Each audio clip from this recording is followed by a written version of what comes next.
Good day and welcome back to another week of Talking Technical. And wow, what do we expect from markets? I don't think anyone knows. The only market that tells you that it wants to go up and up and up. There's actually two markets. One is the Nikkei of Japan, and the other one is the almighty American market, the S&P 500. The S&P 500, those boys, they just know one thing, and that is to go higher. But let's kick off with some of the losers in the American market. And the first one that we want to look at is Lululemon. Now, well, all the apparel companies, these athletic companies, they've got brilliant athletes, especially Nike. We'll have a look at that share now. But if we look at Lululemon, Athletica Incorporated, they listed on the NASDAQ, and that share is just going one way, and that's definitely not up. In actual fact, in the last week, we saw this massive gap. And where's that gap? That gap sits between 152.08, $152.08, and it will only close at 161.21. It's just one way to the downside. Look at your 50-day moving average, it's down. And I think all these retailers, even in South Africa, we are seeing that some of these retailers are under huge pressure. I'm talking about a top company like Pepkor, even Truworths, that's sitting on a lot of cash. Mr. Price, with that deal in Germany that nobody's happy about, that share is under pressure. But let's have a look at Lululemon. Well, if we look at this chart, it's definitely a clear, 100% clear waterfall formation. Look at it since December last year, all the way down, just one way, and that is losing momentum. Every time that the share just wants to lift its head, it suddenly gets knocked down. So the first sign of technical strength will only be above this little candle, 145.39. But if I look at this chart, I will actually say let's wait for this gap. And I just want to show you this, why I say that. Let's wait for this gap to close before we get involved. Now, this gap will close, as I said, at 161.21. And if it breaks that level, it probably will turn this ugly resistance line into a support. And only from there, it can maybe go a bit higher. The S&P 500, it's a handful of stocks that's taking that company, that index up. The NASDAQ, it's a handful of stocks taking it higher. But apparently, nobody likes or loves the retailers, especially the clothing retailers in the sports arena or leisure arena. So I think the best is wait for this gap to first gets approached, close it at 161.21, go long then there, but then I'll use this high where the gap opened at 152.08. I will use as my stop loss, and then it can maybe go higher. Look at it, there's a little gap open there between 179.38. It closes at 180.98, and there's even a tiny little gap there at the top between 201.29 and 201.50. Now, all these negativity around the retail stocks comes from one thing: higher inflation coming from higher oil prices, and there's a lot of talk around the world now of maybe increase in interest rates, and that puts all the retailers under pressure. But as we know, the market loves themes, and you will get to a point where retail stocks are themes to buy. But I think by then, the moment everybody starts to realize that, the shares will be quite a little bit higher from these levels. Let's have a look at the other company that someone is asked about is Sasol. The lady said to me, "France, do you see the diamond formation?" Well, let's draw that in, then we can maybe see if she's correct. There's a flag formation, and I think she says that. If I look at that, I don't know if that is a very clear diamond formation, but if she wants to see it as that, there you are. You can maybe see it as a diamond formation. But the big thing, Felicity, it's not a case of diamond formations or rising wedges or falling wedges. The big thing is, I think this little resistance line waiting at that level It's a little bit lower, 224.18. That will be our golden key for Sasol to go higher. So I would like to use that and see it as a flag formation and say, listen, the trend is up, the momentum is in the middle of this wedge at the moment, and above that level it can go higher. There is a little bit of a breakaway gap here, so if you do buy it above this resistance line, make use of this 205.94 as your stop loss.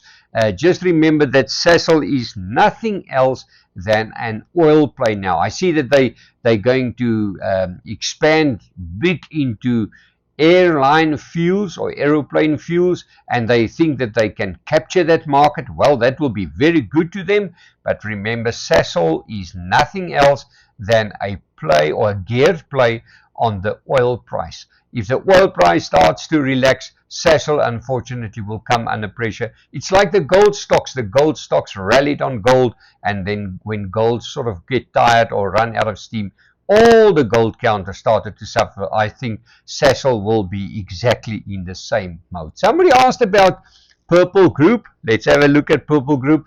I like the company. There's nothing wrong with the company. In actual fact, they own what we call Easy Equities, and Sanlam has a stake into Easy Equities. But it looks like that the share is a little bit under pressure, like a lot of companies. Even some of the other financial stocks are under pressure. So don't fool yourself. If the market is against you, even if you've got a good company like Purple Group, the share can remain under pressure. And if we look at this chart, look at this. There was a beautiful falling wedge here. Let's just maybe show you where the falling wedge was. There you are. The share price sort of got a little blip from there. It played out to the top and immediately lost momentum. But this is the kind of company that if you do like it, especially for the long term, then the best is to wait for a turnaround here. Let's have a look at where's that resistance line. That resistance line will only turn into a support, and look at that, your 50-day moving average and this resistance line are almost at exactly the same spot, so you can be positive above R2. Make use of a stop loss of, this is maybe a little bit of a big stop loss, 182. But I personally think Purple Group is one of those companies where you maybe buy for a medium to a long-term view. You add into the position, but I mean, if you do want to buy it above that 199. Let's make it R2. Stick to your stop loss of 183. The market can maybe surprise you and take the share lower. But what I do like about this chart, look at all these lower shadows. These lower shadows tell you that around this level between 180 and R2, or let's say 180 and 195, there's some buyers supporting the share, and it doesn't want to get the share or see the share a little bit lower than that. So maybe you're quite right if you want to buy it. I think I will first buy it at 199 or R2, and then stick to my stop loss, because above that there's a lot of room to it. The first one there is R2.14, then it can go to 224 and even as high as 238. But I think in South Africa, remember, Purple Group is also a proxy of the local economy, and the local economy has some problems at the moment, and that's putting the share price also under pressure. Let's have a look at Sun International. I mean, this let's call it this dog. I called it a while back. It did fantastically well, but if I look at the chart now, it looks like we had a beautiful rally. There you are. We had a beautiful rally. We had this breakaway gap, and now we're starting to see what we call a flag formation. There you are. It looks like a flag formation, always a continuation pattern. If it does break to the top, remember, that is the golden rule. If it rallies up, the share sort of consolidates. It gives you this beautiful flag formation pattern. It's only a extension of the move to the top if it breaks above this resistance line, 46.35. Then we can maybe close this. Oh, well, that's not a window, sorry. It can maybe go back to that old highs of 49.43, but I think stick to your stop loss, and there's your stop loss. The low of that candle will be R44.20. 29 cents. Let's have a look at Ripple. I get some emails. A lady sent me an email the other day and said to me, you know what, Frans, Ripple is going to be the next Bitcoin of the world. Now, well, that I will never know. Maybe she knows more than I do.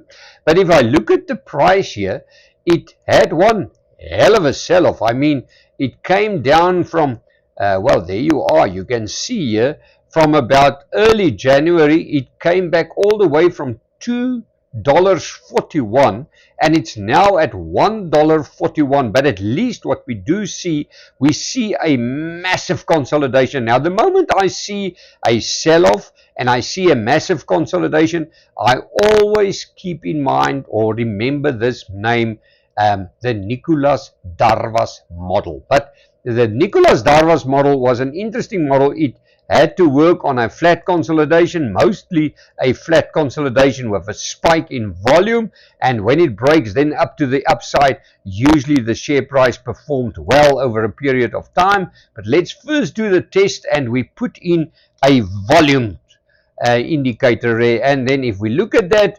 unfortunately not. There's a spike in volume, but that was not a spike in volume to break to the upside. It was just a spike in the volume to tell us that there is a consolidation coming.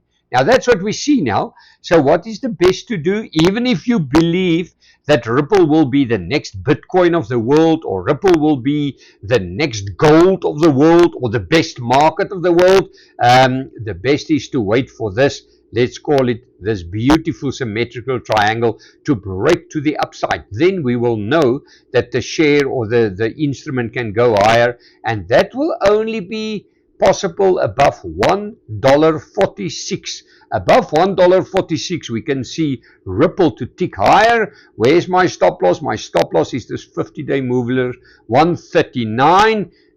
So above that 139, the 50-day moving average remain a support. That is seen as positive. But where's my targets? My targets to the top will be this one, 151, and the next one is 160, and the next one above that is that candle's high at 167, $1.67. And just a little bit of a bit of advice that I've learned over all these years. I know that there's some companies that you believe that will be the next winner of the world. Rather wait for the candle, rather wait for the break in the resistance line. And as always, if you're not sure, don't put everything that you've got into that stock. Sometimes it can disappoint, and it can maybe actually mess you around. So don't do it. Rather buy small, especially with a cryptocurrency. You never know what to expect. And remember, as everything, cryptocurrencies at the moment is not backed by gold or something. And I know I'll finish the show off by saying, well, the shares are also not backed by gold or something, but at least shares sometimes has a good company behind it with a good balance sheet. Well, thank you for visiting our website, www.fransdeklerk.com, for more info. And as always, thank you for watching the show, and we'll chat again. All the best.